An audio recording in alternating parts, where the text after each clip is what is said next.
I'm Ian, 30 years old, and my world collapsed when my parents died and left me a broken cabin in Alaska while my brother Jackson got a $1.2 million mansion in Miami. The pain doubled when my fiancée Melissa called me a pathetic loser and left me for him. Drowning in despair, I retreated to that cabin, never imagining I'd find something there worth $500 million. Before I continue this wild journey, let me know where you're watching from in the comments below. Hit that like button and subscribe to hear more incredible life-changing stories like mine. Growing up in Seattle, I always knew I was the second favorite. My parents, Robert and Diana, never tried to hide their preference for Jackson, my older brother, by 3 years.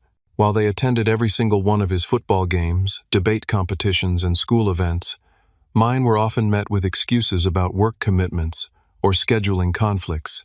I still remember my 8th grade science fair, where I won first place for my renewable energy project. My parents sent their assistant with a gift card instead of coming themselves because Jackson had a regular season game the same evening. This pattern continued throughout our childhood and teenage years. Jackson received a brand new car for his 16th birthday, while I got a used sedan with 100,000 miles when my turn came. For college, they fully funded his education at an Ivy League school, while I worked part-time jobs to supplement my partial scholarship at the state university. Despite this obvious favoritism, I never allowed resentment to consume me. I channeled my energy into building myself up through hard work and perseverance. After graduating with a degree in mechanical engineering, I secured a decent job at a manufacturing firm in Seattle. The pay wasn't extraordinary, but it was enough to rent a small apartment and slowly build my savings. It was at a company holiday party 4 years ago that I met Melissa. She worked in the marketing department, and her vibrant personality immediately drew me in. With curly auburn hair, bright green eyes, and a laugh that could light up the darkest room, she was everything I never knew I needed. Our connection was instant, and within 6 months we were inseparable. Melissa understood my complicated family dynamics and became my rock. When family gatherings became uncomfortable due to my parents' obvious preference for Jackson and his achievements, she would squeeze my hand under the table and later remind me of my own worth. We built our relationship on mutual respect and shared dreams of eventually owning a home, starting a family, and perhaps even launching our own business someday. 2 years into our relationship, I proposed during a weekend hiking trip to Mount Rainier. The joy in her eyes when she said yes remains one of my most treasured memories. We began planning our wedding, opting for a modest ceremony that we could afford without going into debt. Melissa seemed content with our plans, though occasionally she would point out venues or decorations beyond our budget after spending time with her wealthier friends. Last winter, everything changed. My parents were returning from a European vacation when their private plane encountered severe turbulence and crashed over the Atlantic. There were no survivors. The news hit me like a physical blow. Despite their flaws and favoritism, they were still my parents, and I loved them deeply. In the midst of grief, Jackson and I had to come together to handle funeral arrangements in their estate. The reading of the will took place in our family lawyer's office on a rainy Tuesday morning. Jackson arrived in an expensive suit, his face appropriately solemn, but his posture confident. Melissa sat beside me, her hand resting supportively on my knee.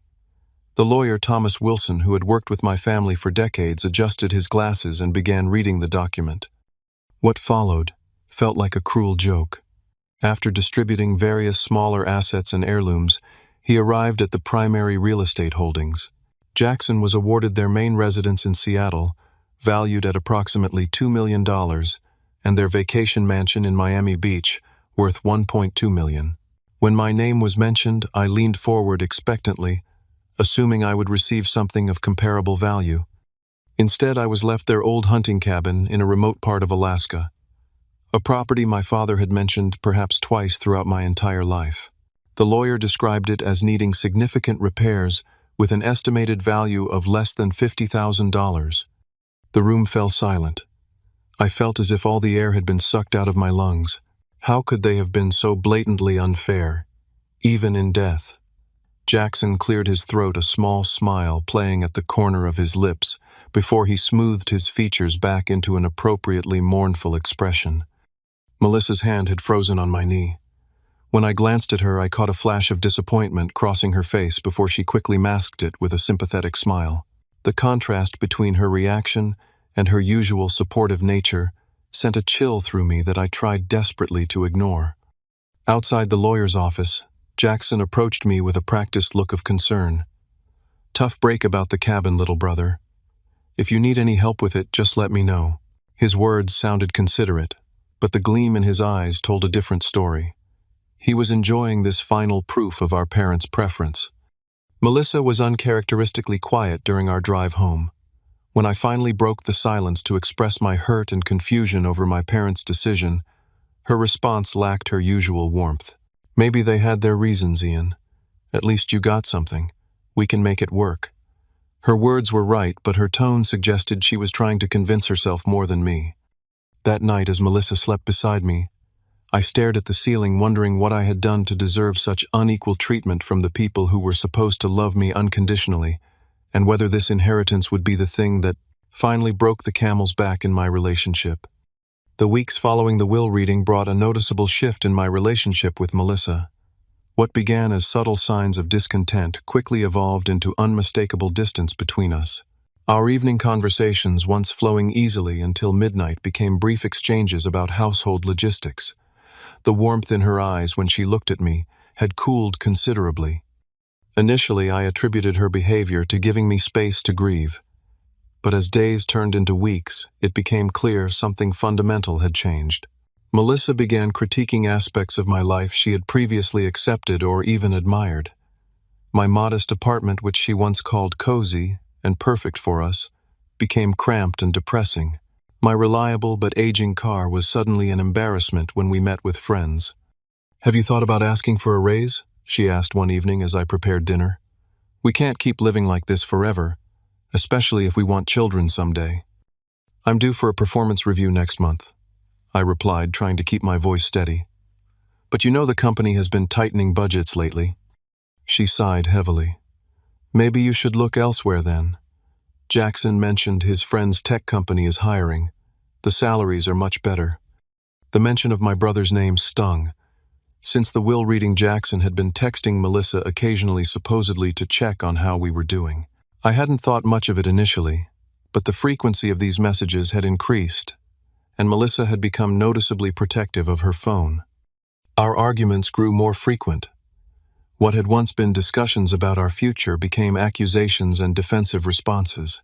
After one particularly heated exchange about finances, Melissa stormed out to get some air and didn't return until after midnight. When I asked where she'd been, her answer was vague, "Just driving around thinking."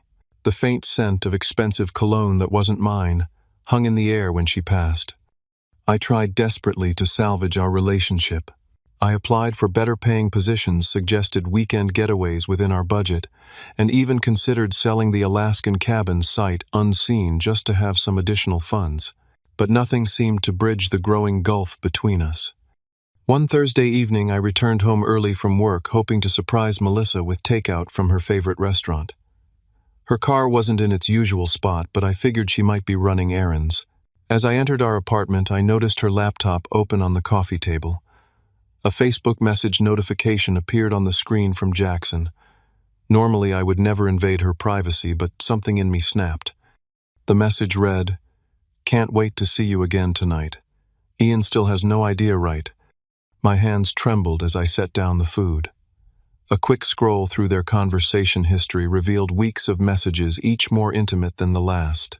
They had been meeting regularly while I was at work initially, for friendly lunches that had clearly evolved into something much more. I sat in our darkened apartment for 3 hours, the food growing cold, waiting for Melissa to return. When she finally walked through the door, her cheeks flushed and hair slightly disheveled, the lie was already forming on her lips. Traffic was terrible. I had to work late on the Lodi and Ida. "Don't I?" interrupted, my voice eerily calm despite the storm raging inside me. I saw the messages with Jackson. Her expression shifted from surprise to defiance remarkably quickly. There was no denial, no attempt to explain away the evidence. Instead, she dropped her purse on the counter and faced me directly. "What did you expect, Ian? Look at our life, compared to what Jackson can offer." Her words cut deeper than any knife could have. A tiny apartment vacations we can never afford, and now your inheritance is a broken-down cabin in the middle of nowhere while he got millions. I didn't sign up for this kind of future. Our relationship was never about money, I argued, my voice breaking. We talked about building something together, about love being more important than material things. Melissa laughed, but there was no humor in it. That's what people with no money say to feel better about themselves. Wake up, Ian. You're 30 years old with a mediocre job and no prospects. Your own parents knew you were the lesser son. They proved it in their will. Her words knocked the wind out of me. So everything between us was conditional, 4 years together. Our engagement, all of it hinged on my bank account. I wanted to believe love would be enough, she said, twisting the engagement ring off her finger. But Jackson showed me what life could be like with someone who's actually going somewhere. He's successful, ambitious, connected. What are you offering me except struggles? And that pathetic cabin? I loved you, I whispered. I thought that mattered. Love doesn't pay bills or build a future, she replied coldly, placing the ring on the counter between us. Jackson and I connect on a level you and I never did. He understands my needs, my ambitions. How long, I asked, needing to know the extent of their betrayal. Does it matter? It started as friendship, after the will reading. He was comforting me. Comforting you? I interrupted incredulously. You weren't the one who lost parents, and was then slapped in the face by their final message that you weren't good enough. See, this is exactly why I'm leaving. You're wallowing in self-pity instead of doing something to change your circumstances. Jackson takes action. You just accept whatever life hands you. She grabbed an overnight bag I hadn't noticed she'd packed that morning. I've already moved most of my things to his place. I'll get the rest later. As she reached for the door, something in me broke. So that's it. 4 years thrown away because my brother has more money. She turned, her expression almost pitying. It's not just the money, Ian. It's what the money represents. Drive, ambition, success, things you clearly lack. Her final words cut the deepest. Let's be honest. You're a pathetic loser who will never amount to anything. I was foolish to waste so much time thinking you might change. The door closed behind her with a quiet click that somehow seemed more final than a slam would have been. I stood frozen in our apartment. My apartment now surrounded by the remnants of what I'd thought was a loving relationship built on mutual respect and shared dreams. Everything had been a lie, and now my brother had taken the last thing I truly cared about. The weeks following Melissa's departure were the darkest of my life. I moved through each day like a ghost, going through the motions without truly being present. My performance at work suffered significantly as I struggled to focus on even the simplest tasks. Twice my supervisor called me into his office to discuss my declining productivity. I understand you're going through personal issues, Ian, he said. During our second meeting, his expression, a mixture of concern and frustration. But we have deadlines that can't be ignored. If things don't improve by the end of the month, we'll need to reevaluate your position here. I nodded numbly, promising to do better, while knowing I lacked the emotional capacity to follow through.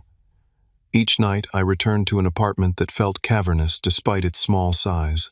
Everywhere I looked, I saw Melissa's absence. The empty side of the closet, the bathroom counter missing her cosmetics, the bookshelf with gaps where her novels had been. Sleep became elusive. When exhaustion finally pulled me under, I would dream of her and Jackson together, laughing at my naivety. I'd wake in cold sweats, reaching across the bed for someone who was no longer there. My friends tried to help. Mark invited me for beers, attempting to distract me with stories from his job and gentle encouragement to get back out there. Angela, a college friend who had always been like a sister to me, brought homemade meals and offered a sympathetic ear. But I pushed them away, unable to articulate the depth of my betrayal and unwilling to be a burden. You need to talk to someone professional, Angela suggested after I canceled plans with her for the third time. This isn't healthy, Ian. You're withdrawing from everyone who cares about you. I'm fine, I insisted, the lie transparent even to my own ears. I just need some time. Social media became both my torment and obsession. Despite knowing better, I found myself scrolling through Jackson's profiles late at night, punishing myself with images of him and Melissa, enjoying his Miami mansion, attending exclusive parties and cruising on his newly purchased yacht. Their happiness seemed to mock my misery. Melissa had already changed her relationship status and was flaunting a diamond bracelet Jackson had given her just because, according to her caption. The comments under their photos were the final twist of the knife friends and family, congratulating them on finding each other as if their relationship hadn't been built on the foundation of betraying me. Even more painful were the occasional pitying messages asking about me, to which Jackson would respond with performative concern. "Ian's taking some time for himself right now. We're giving him space to heal." 6 weeks after Melissa left, I reached my breaking point. After a particularly grueling day at work where I'd made a calculation error that could have cost the company thousands if not caught by a colleague, I returned home to find a formal invitation in my mailbox. Jackson and Melissa were hosting an engagement party. They hadn't even waited 3 months after she left me before deciding to marry. That night, I sat on my kitchen floor, surrounded by empty beer bottles, scrolling through real estate listings I couldn't afford and job postings that seemed pointless.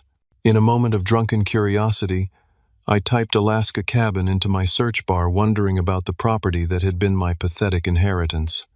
The search returned images of rustic hunting lodges, nestled among snow-capped mountains and dense forests. Something about the stark wilderness called to me, perhaps the promise of isolation, or the opportunity to disappear from a life that had become unbearable. I found myself digging through boxes until I located the folder of inheritance paperwork. Inside was a deed to the property, along with several faded photographs of a small wooden structure beside a pristine lake. The cabin looked weathered but sturdy, built from thick logs with a stone chimney. According to the documentation, it sat on 20 acres of land approximately 30 miles from the small town of Talkeetna. For the first time in weeks, I felt a flicker of genuine curiosity. Why had my parents left me this specific property?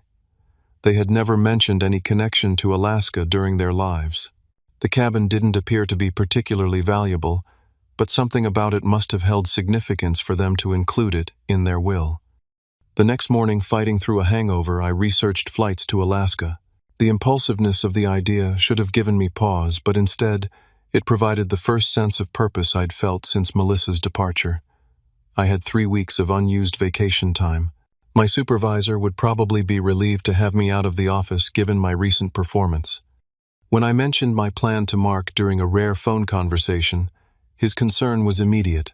Alaska, in the middle of winter, to visit a cabin you've never seen that might not even have electricity. This sounds like the beginning of a horror movie, man. I need to get away, I insisted. Clear my head somewhere. Jackson and Melissa won't be flaunting their relationship in my face. At least wait until spring, he countered. Winter in Alaska is no joke, especially for someone with no wilderness experience. But his warnings only strengthened my resolve. The harshness of the environment matched my internal landscape. Perhaps facing physical challenges would distract from the emotional ones. 3 days later, I was on a flight to Anchorage with a duffel bag containing warm clothing, basic tools, and emergency supplies purchased during a frantic shopping spree. From Anchorage, I rented a 4-wheel drive truck, equipped with snow chains, and loaded it with additional provisions: food, water, a first aid kit, and a satellite phone the rental company insisted upon for remote travel. The drive to Talkeetna took nearly 3 hours along icy roads, bordered by towering pines laden with snow. As I ventured farther from civilization, a strange calm began to replace the chaos in my mind. The pristine white landscape stretched endlessly untouched by the complications of human relationships and betrayals. In Talkeetna, a quirky town that served as a base for mountain climbers attempting to summit Denali, I stopped to purchase additional supplies and ask for directions to the remote area where the cabin was located. The locals regarded me with a mixture of curiosity and concern when I explained my situation. "That old Jenkins place?" asked the elderly cashier at the general store, his bushy eyebrows rising in surprise. "Hasn't been anyone out there in years, far as I know. Road gets pretty treacherous this time of year. You might want to wait till the spring thaw." "I need to see it now," I replied, adding more firewood and canned goods to my already substantial stockpile. He shrugged, seemingly accustomed to the determination of outsiders. "Your funeral, but take this." He handed me a hand-drawn map with additional notes about landmarks and potential hazards. "Cell service is non-existent out there. If you get stuck, stay with your vehicle." The final stretch of my journey proved as challenging as the locals had warned. What began as a narrow paved road gradually deteriorated into a rutted track barely visible beneath the snow. The truck's engine strained as I navigated around fallen branches and through drifts that reached the hood in some places. Just as I began to fear, I'd made a terrible mistake. The trees thinned, revealing a clearing beside a frozen lake. And there, partially obscured by snow, stood the cabin from the photographs, my inheritance, my refuge, and possibly my salvation. The cabin looked even more dilapidated in person than it had in the faded photographs. Snow had accumulated on one section of the roof, causing a visible sag in the structure.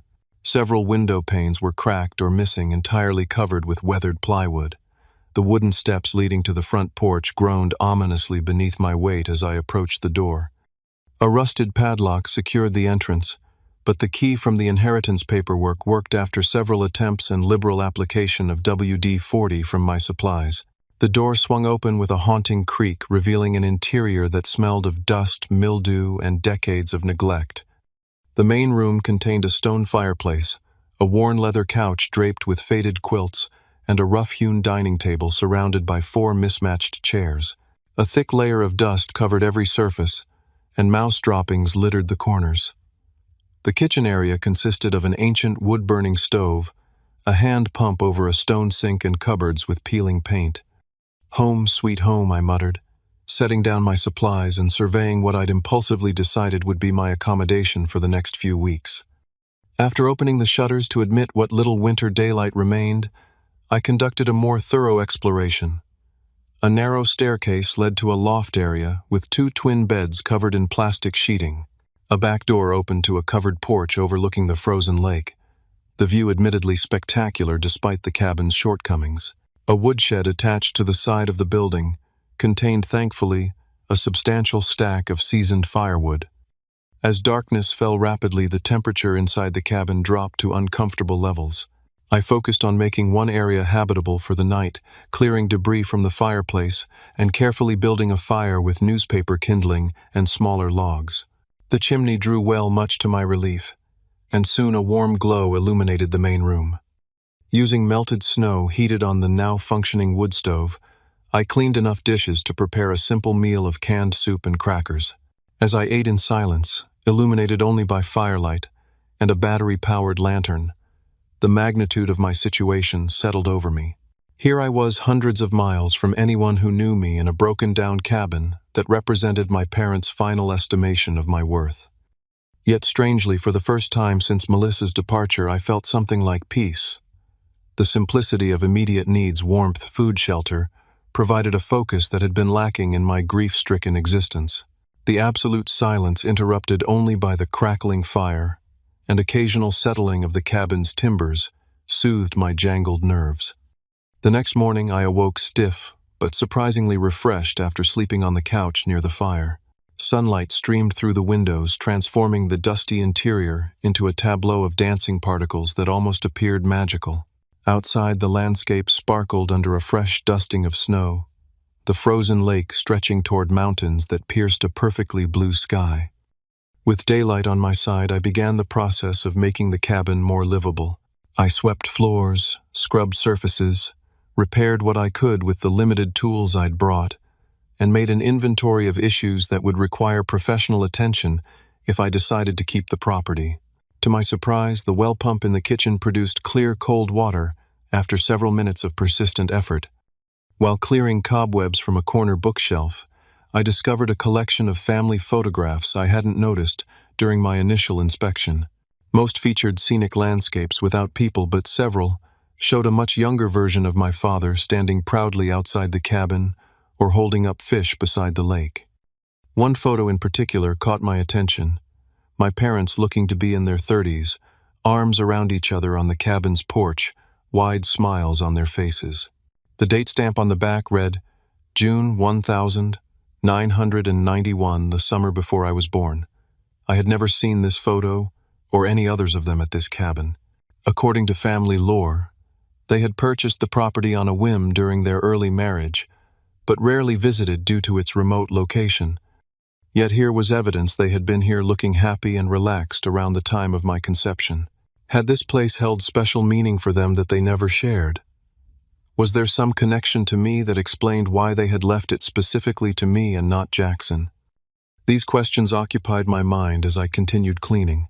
Behind a stack of ancient hunting magazines, I found a locked metal box containing fishing gear, additional photos, and several sealed envelopes addressed to Robert Jenkins at a post office box in Talkeetna. The return addresses were from various mining supply companies and the Alaska Department of Natural Resources dated throughout the 1990s. This discovery added another layer to the mystery. Had my father been involved in mining activities here, nothing in our family history had ever suggested this. My father had made his fortune in commercial real estate development in Seattle. Any Alaskan mining ventures had never been mentioned. On my third day at the cabin, while chopping additional firewood, I noticed movement at the tree line. Tensing initially, I relaxed when I realized it was a person approaching on snowshoes, not the bear I had momentarily feared. An older man with a silver beard and weathered face made his way toward me, raising a gloved hand in greeting. "Thought someone might be up here," he called as he drew closer. "Saw smoke from the chimney yesterday. Not many folks come out this way, especially in winter." "I inherited the place recently," I explained, setting down my axe. "Just checking it out, doing some basic repairs." "Jenkins' boy?" he asked, surprising me. "You look like him around the eyes." "You knew my father?" "Ethan Donnelly," he introduced himself, extending a hand. "Your dad and I were neighbors out here for nearly 20 years. My cabin's about 2 miles that way." He gestured toward the northwest. "Sorry to hear about Robert and Diana.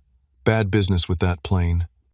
I invited him inside, grateful for human contact and the possibility of learning more about my parents' connection to this place.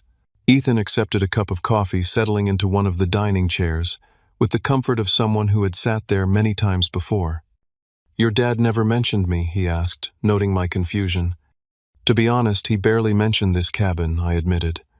"I grew up thinking they never came here." Ethan's bushy eyebrows rose in surprise. "Never came here. They were up every summer for at least 2 weeks, sometimes longer. Your dad was here for nearly a month each fall during hunting season. Came in winter occasionally too, when he could get away from the city." This revelation stunned me. "Are you sure I never knew them to take vacations here? They went to Europe, the Caribbean, Hawaii, but never mentioned Alaska trips." "Son, I've got 20 years of memories fishing that lake with your father. Diana would make her famous sourdough pancakes and we'd sit right at this table playing cards when the weather turned. They were here, no question about it." He went on to share stories about my parents that painted them in a light I had never seen: relaxed, adventurous, freed from the corporate image they maintained in Seattle. According to Ethan, my father had been passionate about the Alaskan wilderness, often speaking of his desire to spend more time here after retirement. "What about mining?" I asked, mentioning the envelopes I'd found. Ethan's expression shifted subtly. "Robert did some prospecting over the years. Hobby more than anything, I thought. Though he got pretty serious about it maybe 15 years back. Brought in some equipment, was very hush-hush suddenly. Then just as quickly he seemed to lose interest. Never mentioned it again." As Ethan prepared to leave a few hours later, he pointed to a door in the back of the cabin I had assumed was a pantry. "You checked the back room yet?" That was Robert's private space. "Kept it locked most of the time." I admitted I hadn't opened it, having found it secured with a heavy padlock for which I had no key. "Might be worth looking into," Ethan suggested cryptically. "Robert spent a lot of time in there his last few visits. Said he was organizing something important." After Ethan's departure, I examined the padlocked door with renewed interest. Unlike the cabin's main entrance, this lock was newer, more substantial, and had no corresponding key in the paperwork I'd received. Whatever lay beyond was something my father had specifically secured against casual entry. For the next several days, between continued cleaning and repair work, I made various attempts to open the locked room. I tried every key I could find in the cabin, examined the hinges for potential removal, and even considered breaking the door itself before deciding against damaging my inheritance further. Each night as I sat by the fire contemplating the limited progress I'd made in both repairing the cabin and understanding why it had been left to me, my thoughts increasingly fixated on what might be hidden in that locked room. What had my father been organizing that was so important? Why had my parents kept their connection to this place secret from their children? And most puzzling of all, why leave a seemingly worthless property to me, while giving Jackson millions in prime real estate? The questions swirled in my mind, replacing the constant thoughts of Melissa and Jackson that had dominated my consciousness for weeks. For the first time since their betrayal, I found myself genuinely curious about something unrelated to my pain. The mystery of the cabin and its locked room provided a focus that felt like the first step toward healing. On my 7th day at the cabin, frustration with the locked door reached its peak. After examining the padlock for the 100th time, I decided more drastic measures were warranted. Using a combination of tools from my supplies, a crowbar hammer, and the blade of my hunting knife, I attacked the hasp securing the lock to the doorframe. The aged wood surrounding the screws finally splintered under sustained pressure, and the entire assembly clattered to the floor. The door swung open to reveal a space unlike anything I expected. Rather than a simple storage closet, I discovered a fully equipped office. A sturdy desk dominated the center, its surface covered with maps, notebooks, and geological survey documents. Metal filing cabinets lined one wall, while the other displayed topographical maps of the surrounding area marked with various notations in my father's distinctive handwriting. A gun safe stood in one corner, and shelves held collections of rock samples, each meticulously labeled. Most surprising was the modern equipment: a satellite phone charging station, a laptop computer now outdated, but clearly once high-end, and what appeared to be specialized testing equipment for mineral samples. This room had received attention and investment far beyond anything else in the cabin. I approached the desk, drawn to a leather-bound journal prominently positioned in the center. Opening it revealed my father's familiar handwriting, beginning with an entry dated nearly 20 years ago. Initial surveys confirm presence of gold deposits in Sector 4. Preliminary tests suggest concentrations far exceeding regional averages. Further investigation required before filing official claim. Must maintain absolute secrecy until full extent is determined. My hands trembled as I flipped through subsequent entries which documented years of careful exploration, sample collection, and analysis. According to my father's meticulous records, he had discovered a potentially massive gold deposit on land adjacent to the cabin property land that was unclaimed at the time of his discovery. The most recent entries, dated just months before my parents' death, detailed his final conclusions. All tests confirm initial findings. Conservative estimates place deposit value at $500 million minimum. Have secured mineral rights through Shell Corporation to maintain privacy. Documentation in safe. Will reveal to family after final verification process complete. My mind reeled with implications. My father had discovered a gold deposit worth $500 million and had been preparing to share this information with the family when the plane crash occurred. The cabin wasn't a worthless inheritance. It was the key to accessing an extraordinary fortune. The combination to the gun safe was written in code on the final page of the journal. Using my father's birthdate and anniversary as the key, I deciphered it and opened the heavy door. Inside, alongside 2 hunting rifles and a handgun, I found a waterproof document case containing official mineral rights claims, geological surveys verified by independent experts, and legal documents establishing ownership through a corporation named Jenkins Family Holdings, LLC, of which, according to the paperwork, I was the sole inheritor following my parents' death. Additional documents included detailed maps showing the exact location of the deposit extraction plans developed with mining engineers and environmental impact studies already completed in preparation for development. My father had been thorough, spending years quietly preparing everything needed to extract this wealth responsibly and legally. One final envelope contained a handwritten letter addressed to me specifically. Ian, if you're reading this, something has prevented me from sharing this discovery in person. Your mother and I always saw in you qualities that would make you the right steward for this legacy, patience, integrity, and perspective about what truly matters in life. The gold is valuable, but the land itself is priceless. Trust your judgment about how to proceed, but remember that wealth can destroy as easily as it can build. We love you, Dad. Tears streamed down my face as I absorbed his words. All those years I had felt less favored. My parents had been watching, evaluating, and ultimately entrusting me with something far more significant than Jackson's inheritance. They had seen qualities in me that I hadn't recognized in myself.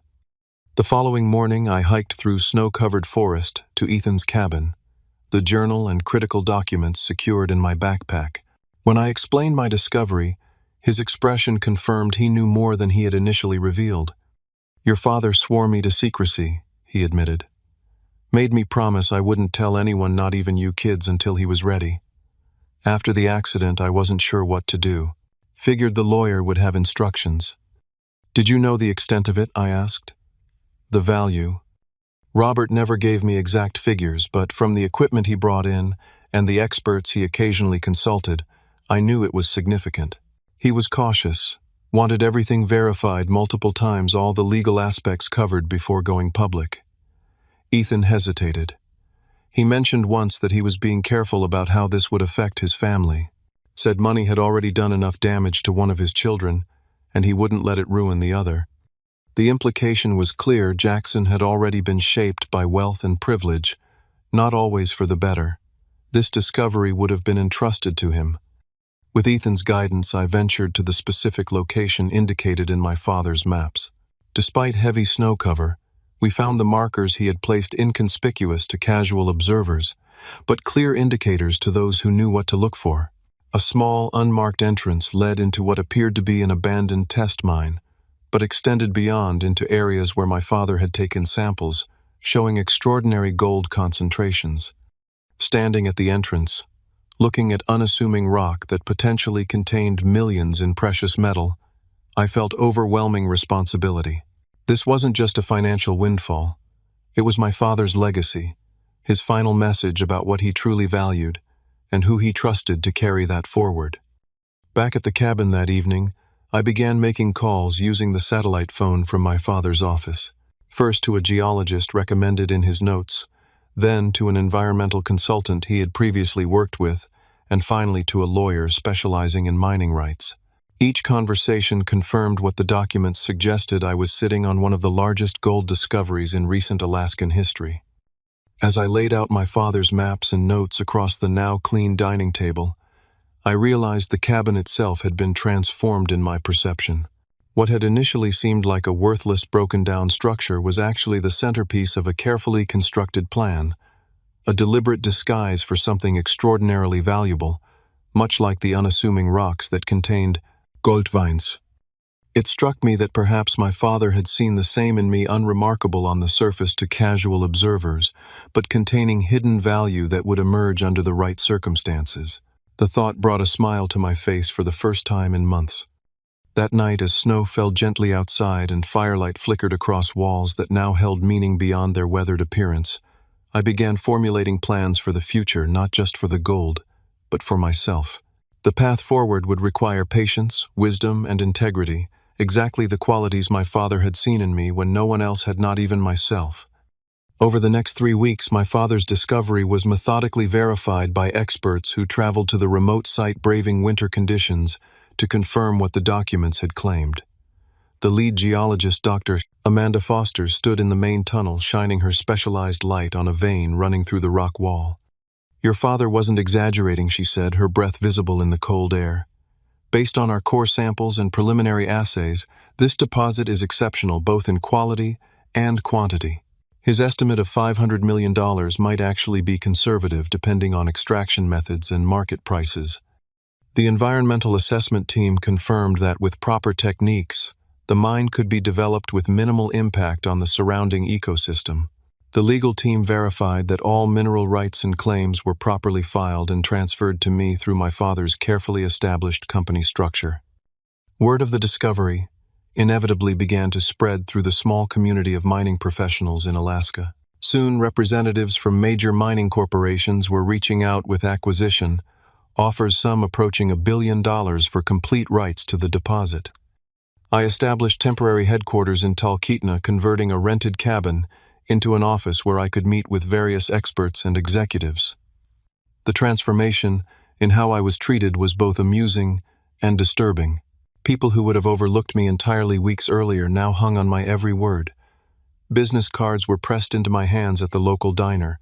Invitations to exclusive industry events arrived daily. Through it all, I kept returning to my father's letter, particularly his warning that wealth can destroy as easily as it can build. I began to understand why he had been so careful about how this discovery would affect his family. The sudden attention and deference from strangers gave me a small taste of what Jackson had experienced his entire life. People responding, not to who you are, but what you possess. 6 weeks after my initial discovery, as news of the gold deposit began appearing in mining industry publications, I received the call I had been both expecting and dreading. Jackson's name flashed on my phone screen one evening as I sat reviewing development proposals in my Talkeetna office. Ian, little brother. His voice boomed with forced joviality. Why haven't you been returning my calls?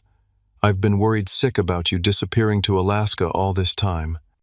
I'm sure you've been beside yourself with concern, I replied, keeping my tone neutral despite the sarcasm in my words. Listen, I've been hearing some interesting rumors. Something about a gold discovery, the cabin property. You should have called me immediately if you found something valuable. As family, we should discuss this together. Like we discussed you and Melissa getting together behind my back. An uncomfortable pause followed. That was unfortunate timing, I admit. But Melissa and I truly connected. These things happen. Water under the bridge now, right? The important thing is that we're family, and family sticks together when it comes to business opportunities. Is that what we do? Funny, I don't recall that principle being applied when you received properties worth millions while I got a worthless cabin.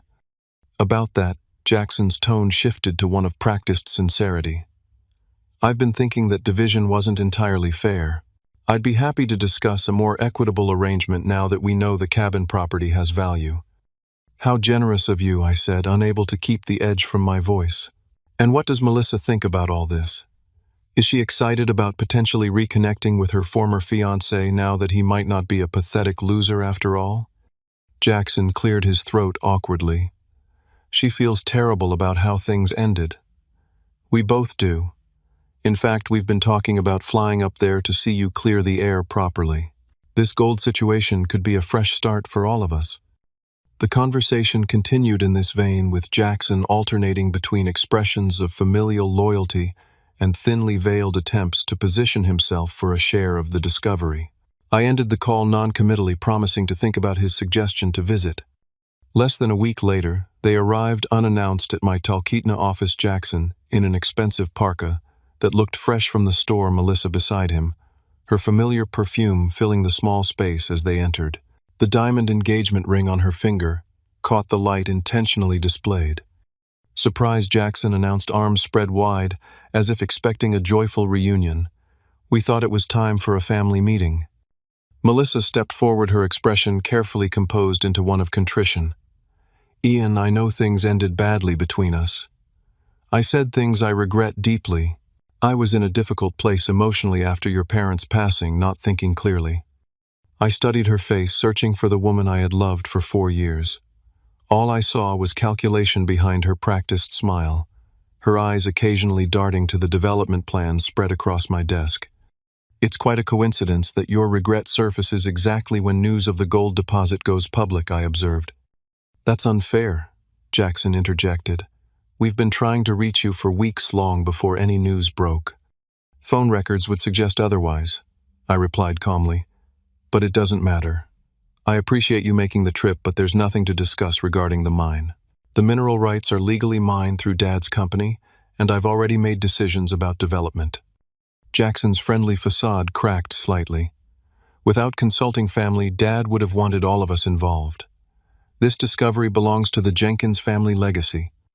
I agree completely, I said, surprising them both. That's why I'm following the specific instructions Dad left regarding how the discovery should be handled. He was very clear about who he was entrusting with these decisions. The meeting deteriorated from there, with Jackson's offers of help becoming increasingly transparent attempts to claim a portion of the wealth. Melissa vacillated between appeals to our past relationship and subtle reminders of how beneficial it would be to have Jackson's business connections. I remained polite but firm, escorting them out after declining their suggestion to extend their stay. As their rental car pulled away, I felt an unexpected sense of closure. Seeing them through the lens of my new understanding both of myself and my parents' intentions had stripped away the last of my pain.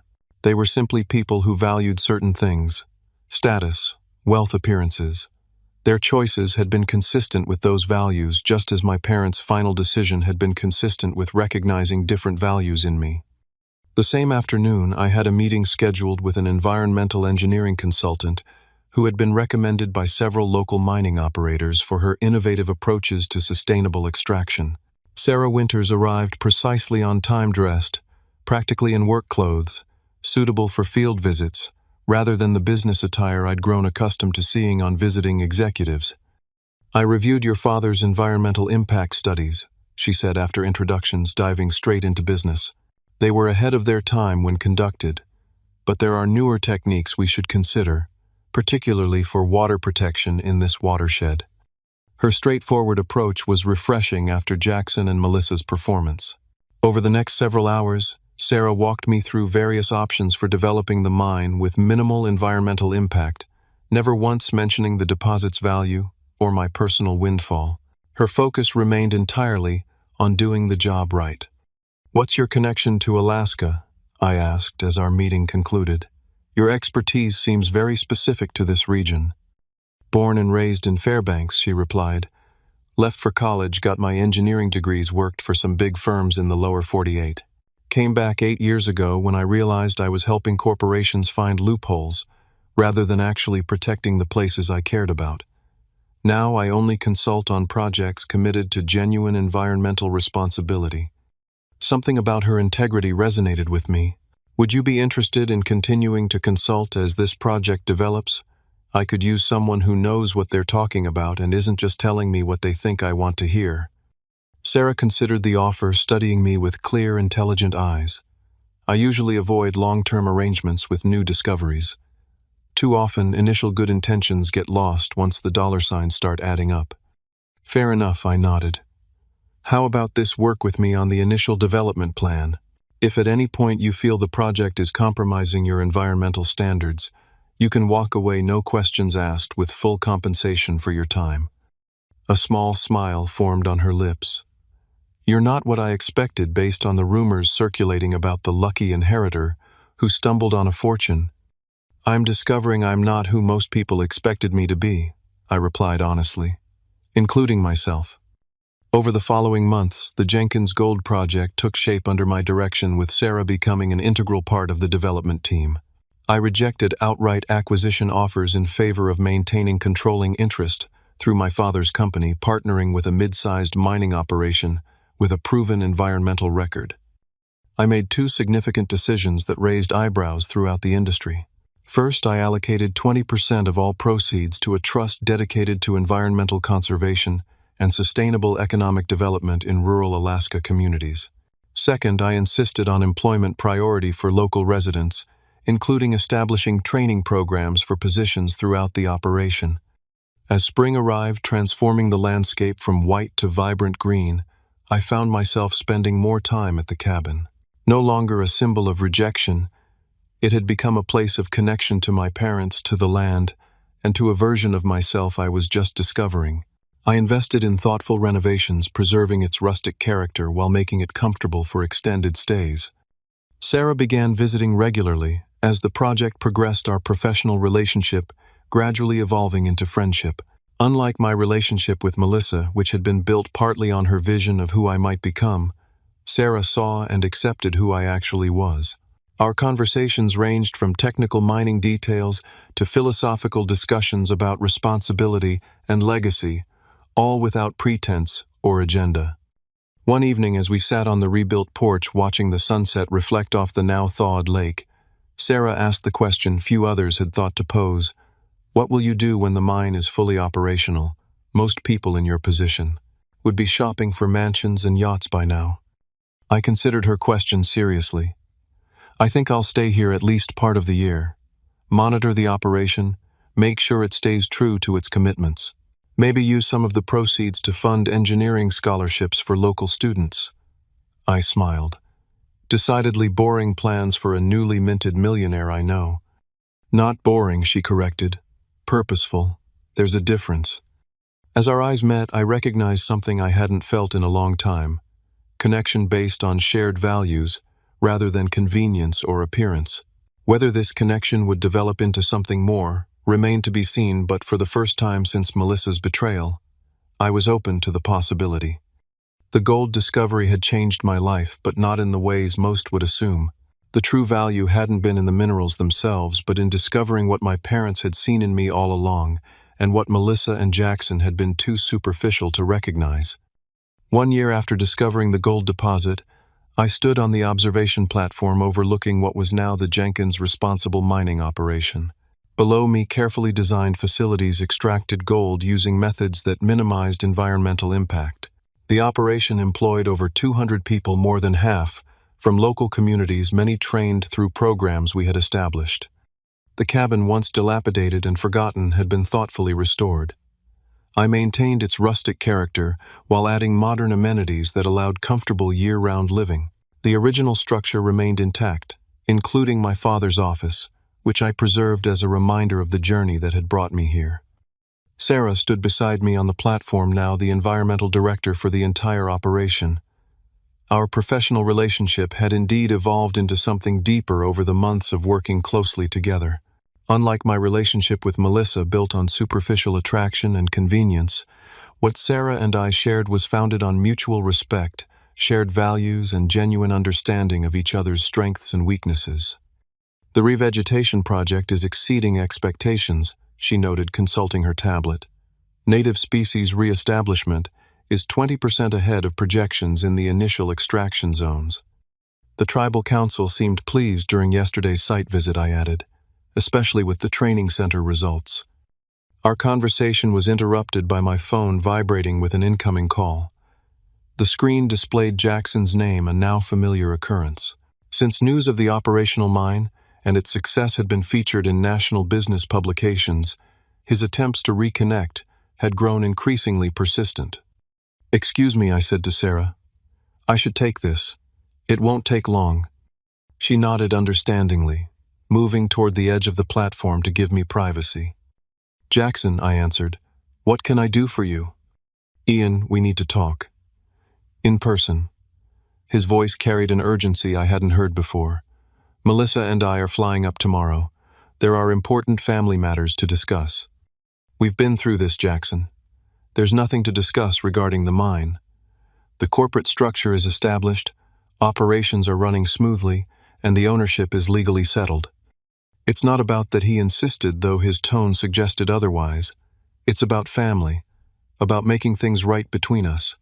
Mom and Dad would have wanted us to reconcile." Despite my skepticism, I agreed to meet them at a restaurant in Talkeetna the following evening. Over the past year, I had reached a place of peace regarding their betrayal.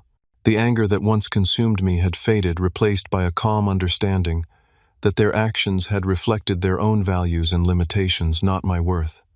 Sarah raised an eyebrow when I mentioned the planned meeting as we drove back to the cabin. "Are you sure that's a good idea?" "Probably not," I admitted, "but it feels like unfinished business.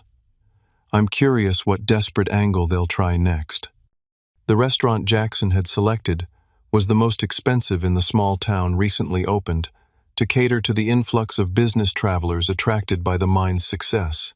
They were already seated when I arrived, Jackson in a tailored suit that looked absurdly formal for the setting, Melissa beside him in a designer dress I recognized from her social media posts of their recent Caribbean vacation. Ian Jackson rose, arms extended as if for an embrace I did not reciprocate.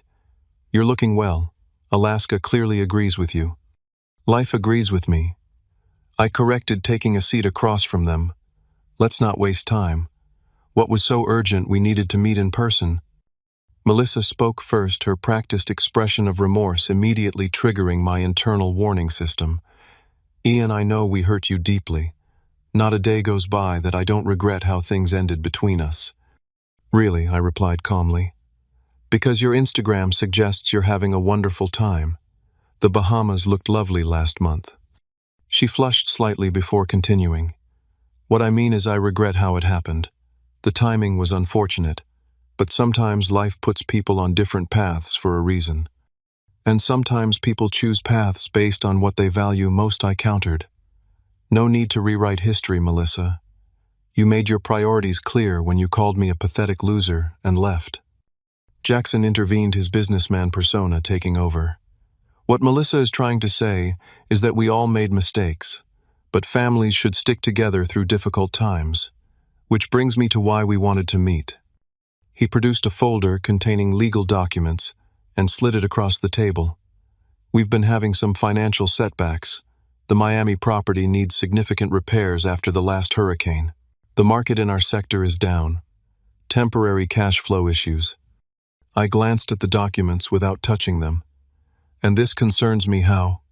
We're family, Ian, he emphasized, leaning forward. I'm proposing a loan against future dividends from the mine operation. Nothing substantial, just $5 million to tide us over. As 50% heir to our parents' estate, it's only fair I have some participation in this venture. They clearly intended for both their sons. The audacity was almost impressive. Let me make sure I understand, I said, keeping my voice level. You received properties worth over $3 million in the inheritance, which you've apparently mismanaged. You participated in the emotional betrayal of your brother, and now you're suggesting I owe you money because we share parents. Melissa jumped in. Ian, we know you're still hurt about what happened between us. If that's affecting your decision. It isn't, I interrupted. My personal feelings are irrelevant to this business decision. The mine is owned by Jenkins Family Holdings, established by our father with me as sole inheritor. He made that choice deliberately, just as he chose to leave you the properties, Jackson. Just as you both made your choices last year. Jackson's friendly facade cracked. This isn't right. That gold was on family property. I'm entitled to... You're entitled to exactly what the will specified, I stated firmly. Nothing more. Dad left detailed instructions about his discovery and who he wanted to manage it. He saw something in me that he didn't see in you, Jackson. Based on this conversation, his judgment seems sound. You've changed, Melissa said accusingly. Success has made you cold. I couldn't help but laugh. No, Melissa, I've simply gained clarity. A year ago, your rejection devastated me because I believed I needed your approval to have value. I've since learned otherwise. I stood, placing my napkin on the table. I wish you both well sincerely, but there will be no loans, no ownership shares, and no further discussions about the mine. I suggest you focus on managing what you have, rather than coveting what was never meant for you. Walking away from that table was the final step in a journey that had begun in heartbreak and confusion. I felt no anger toward them, no desire for revenge or validation, only a quiet certainty that I was exactly where I was meant to be. Back at the cabin that evening, I shared the details of the meeting with Sarah. As we sat by the fire, the conversation, eventually turning to broader reflections.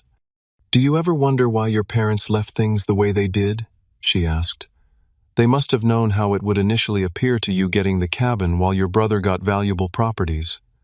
I think they knew exactly what they were doing, I replied after consideration.